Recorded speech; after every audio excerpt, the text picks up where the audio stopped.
T V والے نے پوچھا کہ تم نے کیا کھویا؟ اس نے کہا ماں باپ کو کھویا، اپنی بہن بھائی کو کھویا، اپنے بہن بھائی کے اولاد کو کھویا، اور کہا کہ حسبنا اللہ ونعم الوکیل، حسبنا اللہ ونعم الوکیل۔ اور اس نے کہا کہ چلو مجھے کم سے کم میری گھر کی بلی تو بچ گئی، اللہ کافی ہے ہمارے لیے۔ میرے بھائی یہ کس لیے کر رہے ہیں لوگ؟ میرے عزیز دوستوں اور بزرگوں، میرے غیور نوجوانوں، اپنی زندگیوں کے مقصد کو سمجھو نوجوانوں۔ یہ مسجد اقصی اور بیت المقدس کی لڑائی ہے، یہ صرف مسلمانوں کی لڑائی نہیں ہے، یہ انسانیت کو بچانے کی لڑائی ہے۔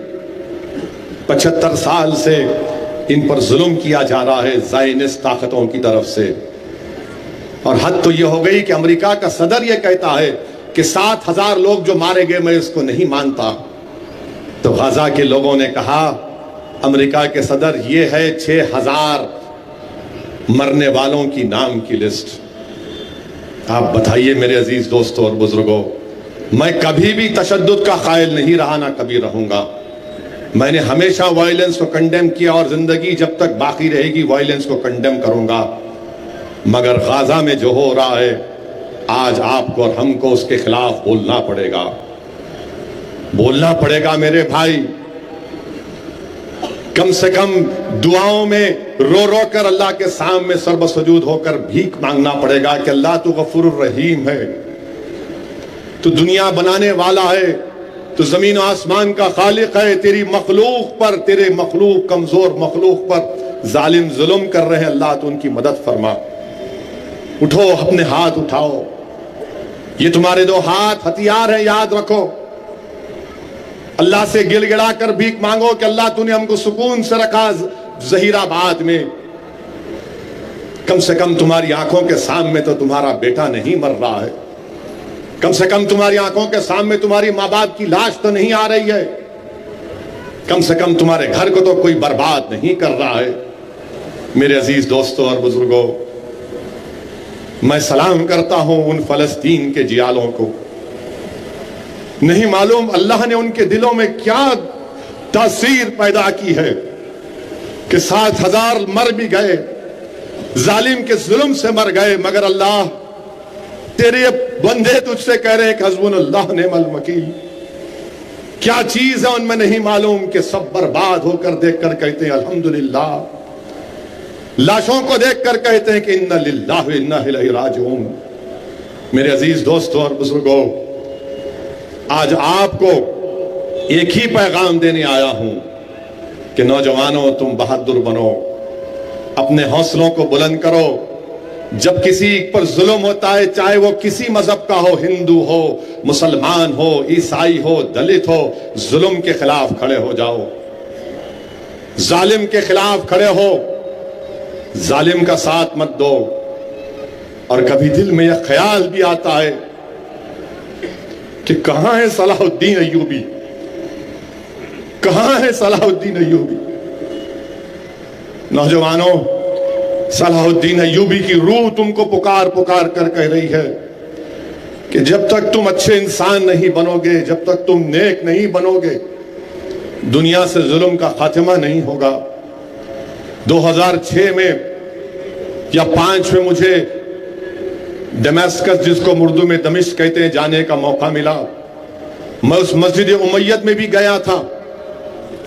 اگر میرا حافظہ صحیح ہے تو اس میں حضرت ادریس علیہ السلام کی ایک لمبی خبر ہے۔ کر نماز ادا کیا، اور پھر اس کے بعد اس مقام کو جا کر دیکھا میں نے جس میں ابو داؤد میں لکھا گیا کہ اس مقام پر حضرت عیسیٰ آئیں گے۔ پھر اس کے بعد میرے ساتھ ایک ندوۃ العلماء کے ایک عالم، نوجوان عالم دین تھے، شاید اب وہ برطانیہ میں ہے۔ میں نے ان سے کہا کہ بھائی یہ تو دیکھ لیے، مجھے ایک چیز دکھاؤ، مجھے صلاح الدین ایوبی کی خبر کو جانا، مجھے صلاح الدین ایوبی کی خبر کو دیکھنا ہے، مجھے نور الدین زنگی کو جا کر سلام کرنا ہے۔ میں گیا، صلاح الدین ایوبی کی مزار کے سامنے کھڑے ہوا۔ آپ اندازہ نہیں لگا سکتے کہ آنکھ سے ایک آنسوؤں کا ریلا جا رہا تھا کہ آخر کیا تھا نہیں معلوم۔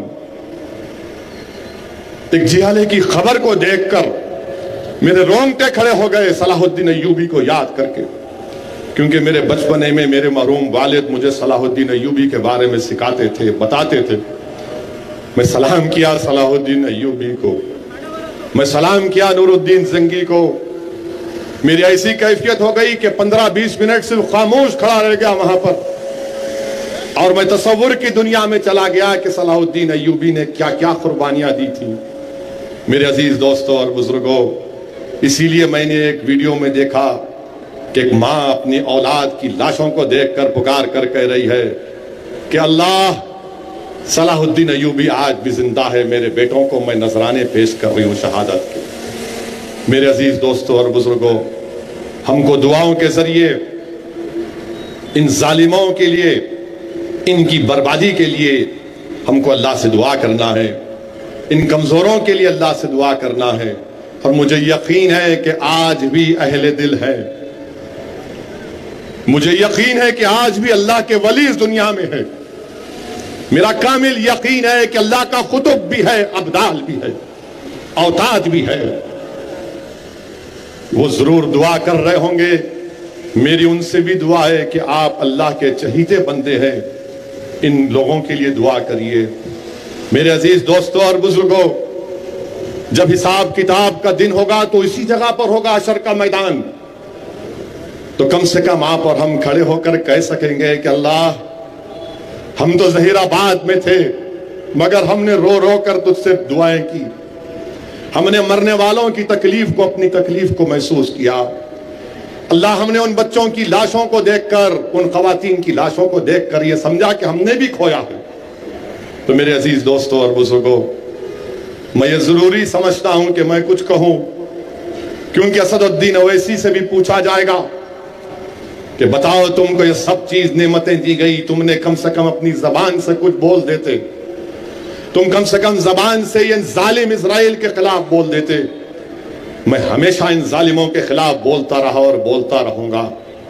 مجھے یقین ہے کہ اللہ سبحانہ و تعالیٰ ان ظالموں کو شکست دے گا، مجھے یقین ہے کہ اللہ فلسطینیوں کو کامیاب کرے گا، مجھے یقین ہے کہ ندی سے سمندر تک فلسطین کا ملک بنے گا، مجھے یقین ہے کہ جو آج گاجر مولی کی طرح کاٹے جا رہے ہیں، اللہ ان کے سروں پر عزت کا تاج رکھے گا انشاءاللہ تعالی۔